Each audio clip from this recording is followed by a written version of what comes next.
पूरे देश में बहस चल पड़ी है कि जो वसूला जा रहा है चालान के नाम पर, इतना चालान तो लेना ही चाहिए जिससे लोग नियम कायदे में चलेंगे।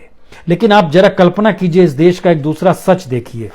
ये सच तो और भयावह स्थिति है। जिस देश के भीतर 50,000 या उससे ज्यादा हर महीने कमाने वालों की तादाद सिर्फ 3.6% हो, उस देश में एवरेज चालान, जब से यह कानून लागू हुआ है, एवरेज चालान जो है लगभग 5,000 का है। इसका मतलब क्या माना जाए? इसका मतलब यह है कि 5,000 का चालान आप काट रहे हैं, 10% पैसा चालान में ले रहे हैं जो वो दिन भर कमाता है। हम सबकी 50,000 मान रहे हैं, जबकि ऐसा सच नहीं है। इस देश के लगभग 50% लोग ऐसे हैं जिनकी कमाई 10,000 से कम है। इस देश के बाकी 30% ऐसे हैं जो 50,000 से 10,000 के बीच में है।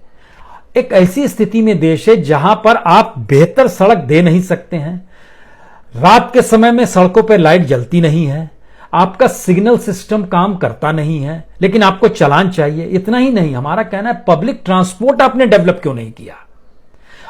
दुनिया में भारत ऐसे देशों में शुमार है जहां पे सबसे कम पब्लिक ट्रांसपोर्ट है।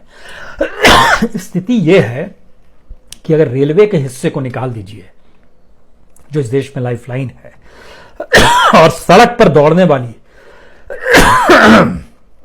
अगर आप उस पे आ जाते हैं, सड़क पे दौड़ने वाली गाड़ियों के मद्देनजर, तो भारत में सिर्फ 1.8% ही आप ट्रांसपोर्ट मुहैया करा पा रहे हैं, और जिनसे आप चालान ले रहे हैं उनका रेंज लगभग 12.8% है। इसके मतलब क्या है? इसका मतलब बहुत साफ है कि सरकार के पास विजन देश को चलाने का नहीं है, सरकार किस रूप में चलती रहे और पैसा किस रूप में आता रहे। और जिस डेमोक्रेसी के ढांचे को हमने कटघरे में खड़ा कर दिया है, उसका एक पिंजड़ा बना दिया है, उसमें बैठी हुई सोने की चिड़िया को हमने सोना छीन लिया, गर्दन दबा दी, पंख फड़फड़ा रहे हैं।